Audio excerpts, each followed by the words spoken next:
Man, all of you East Coast people, did you even stay up to watch that?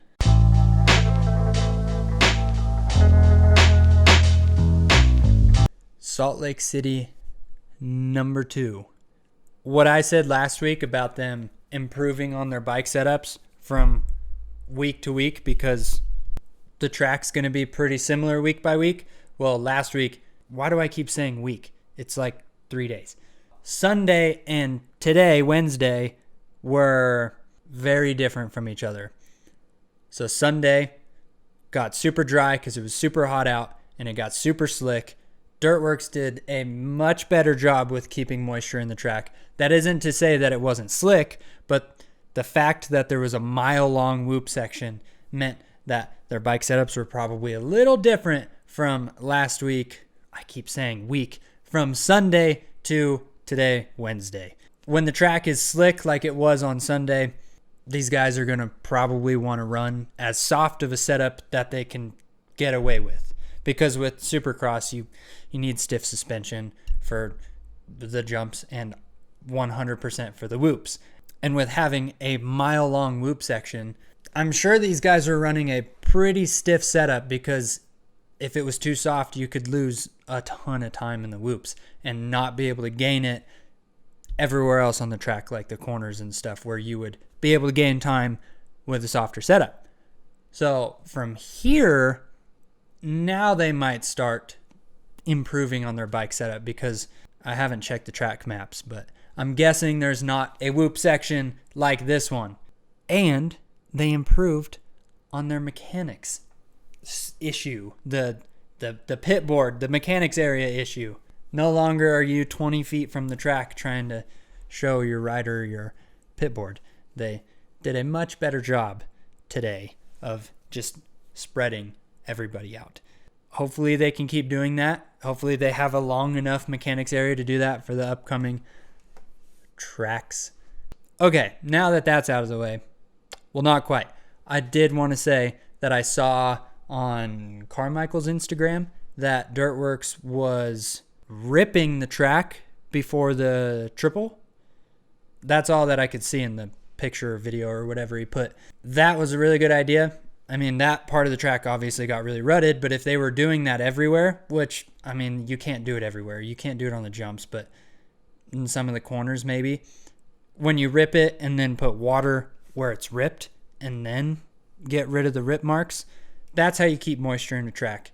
You got to get it underneath and kind of mixed throughout. That's how you keep a track wet throughout the day. So those of you that have your own track, if you disc it and then put water on top of it, the dirt underneath is still dry. So if you disc it, water it, disc it again, water it, disc it again. I mean, it takes a lot of time, but that is the best way to keep moisture in your track because it will be a even amount of moisture all the way through however much you ripped, and it won't be dry underneath and super wet on top. You don't want that. Okay, now on to the races. Hopefully I can remember this because it's kind of late. It's really late. It's like midnight. Okay, so 250s. I can't remember which race this was, but I remember, I want to say it was Justin Cooper maybe, had to go through an LCQ and then he was on an outside gate. And I talked about how when a factory bike is in the middle of privateer bikes, to just watch them because their chance of getting a hole shot is pretty high. To get a hole shot, the basic thing is you got to get your elbows in front of the dudes next to you when you're 10 feet in front of the gate. Well, when you're on a factory bike compared to privateer bikes, that's pretty easy. And we saw that again. Pierce Brown was with privateer bikes on the outside and almost got the hole shot. If I was a factory guy, I'd almost line up on the outside every time because you're not going to get other factory guys around you. You're going to have privateer bikes around you. It's probably a bad idea. So Nichols got the hole shot, and McElrath was right behind him. And then Owen got a really good start. That was cool. And then it was Sexton and Brown. And then they went first lap. Sexton loses the front end. Brown falls on top of him. Takes him forever to get up. Sexton is really far behind and has to go into damage control mode. And I honestly think this was good for him. He might argue differently. He said that intensity was what he needed to work on, and I think that is a fair assessment by him. It seems if he's not in the lead, if he's in second behind McElrath, he just kind of chills there and doesn't do much to try to get up and pass him. He doesn't have much aggression. He just rides really smooth. And, I mean, that's fine. If you want to win, sometimes you got to get a little aggressive. And he rode very aggressive tonight, not how he normally rides. And he had to ride aggressive because he was pretty much in last, and he is fighting for a championship. So having to fight through this pack of riders, have to pass these guys fairly aggressively so that he can get back to the front. His intensity had to be very high. He had to make passes as quick as he possibly could. And that's not normally how he is. He kind of stays back, and once he finds an opening, then he'll pass. But he had to force a lot of passes. I think that's good for him to feel that intensity, feel that aggression.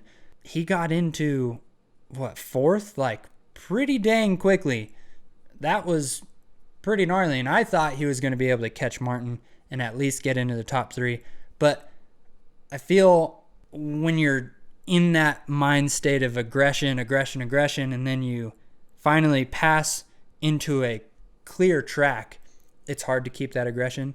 And I wonder if that's kind of what happened, because once he got into fourth, not much really happened. He didn't gain much on Martin. He didn't gain anything on McElrath. It was a 15-second gap, it seemed like, the whole time. And that's just kind of where he finished. So maybe those top three guys were just going really fast, and he was going as fast as he possibly could and just couldn't catch him. Or maybe he lost that aggression once he got into the fourth and he had a clear track ahead of him. Either way, I do think that him having this bad start and having to deal with passing people was good for him. That's pretty much all I want to talk about for the 250s. I mean, it was cool. McElrath and Nichols up front battling with each other. It looked super fun. Like two teammates just having fun. Eventually, McElrath got by Nichols, and McElrath won. And he's won both Salt Lakes now. He's tied with Sexton for the points lead. Things are about to get interesting. And Nichols did awesome for his second Supercross of this season. And then Martin was better than he was last week. I don't really have anything else to say for 250s. It didn't seem like the mile-long whoop section actually did much. It helped Sexton for passing people, but other than that, it didn't seem like it was much of a factor. But I think from now, this 250 championship, this is awesome. I'm stoked. We got a tie for the points lead. 450s. All right. So, like I said before, me personally, I hate being lined up on the very inside. I've never had good luck with it.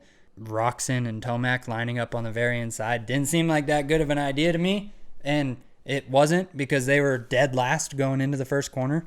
So that was interesting to me. And then from there, I don't remember what place everybody was in. I know Osborne got the whole shot and was leading for a while. Was Webb in second from the beginning, or did he get up into second?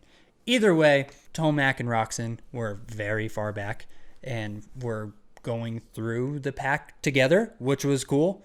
And then Roczen looked unreal through the whoops. And I thought there's a possibility. I was like, hey, maybe this is Roxon's night.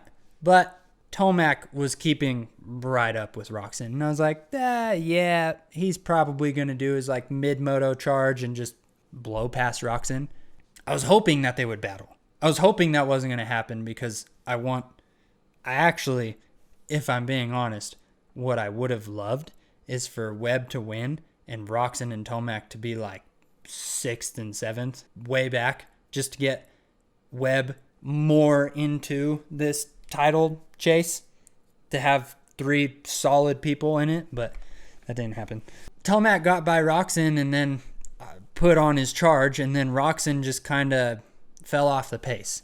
When he rides like this, halfway through the moto, when he's just not quite where he should be, I guess I would say.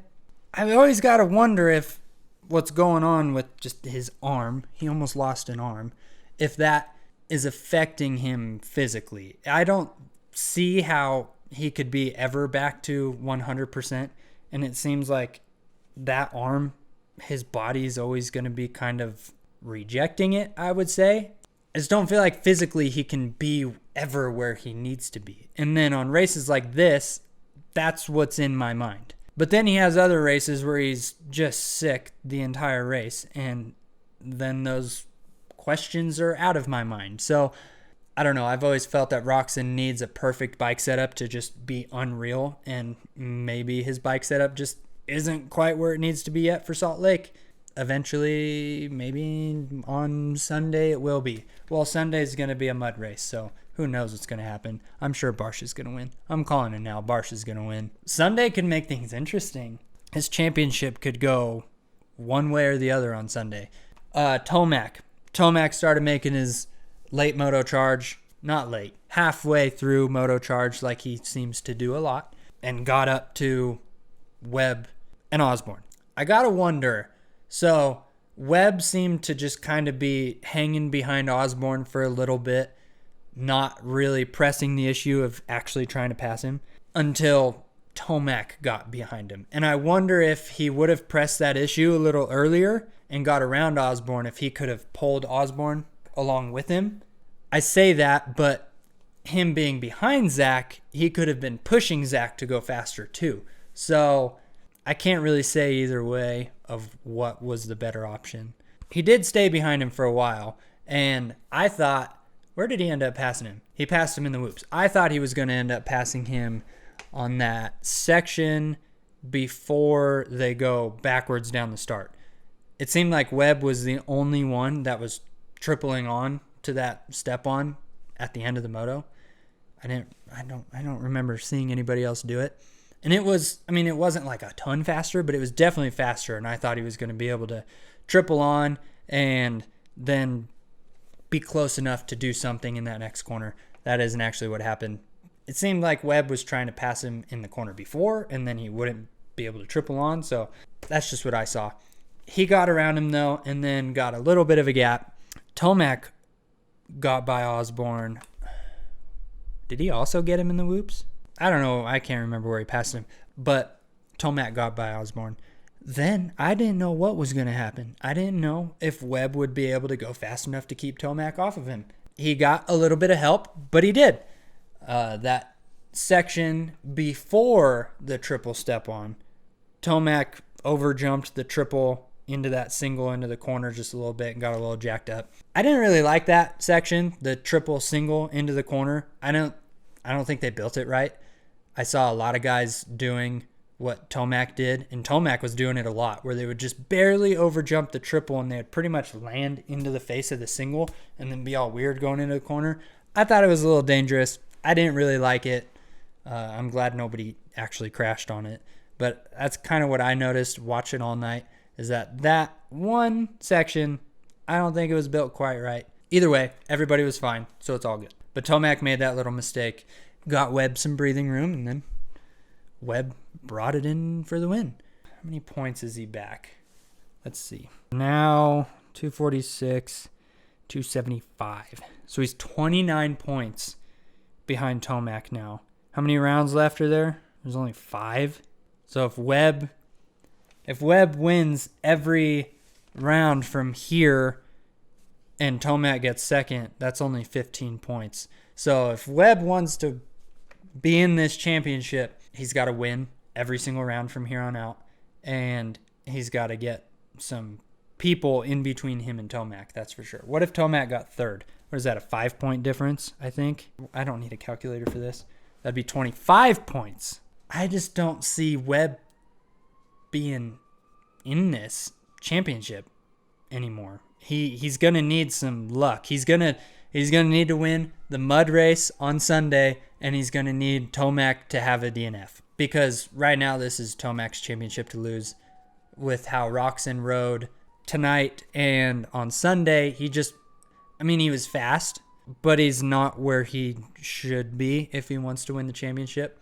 So this is 100% Tomac's championship to lose. I mean, whoever's in first is always their championship to lose. Tomac should win this thing pretty easily if he just keeps his head on straight. And yeah, I mean, Salt Lake City too. Not a ton to talk about except for Roczen just didn't step it up. And how far back is he now? I should have looked at that too. He's now 13 points back. So it's starting to get to the point where he's going to need some help also. Or he's just got to step it up and do really good for these last 5 rounds. I guess we will find out. Was there anything else that I wanted to talk about? No, I guess just my idea or theory of them being able to build upon their bike setup is not working because this track was way different than Sunday's track. There was more moisture in the track and they had a super long loop section, so the bike setups were probably opposite.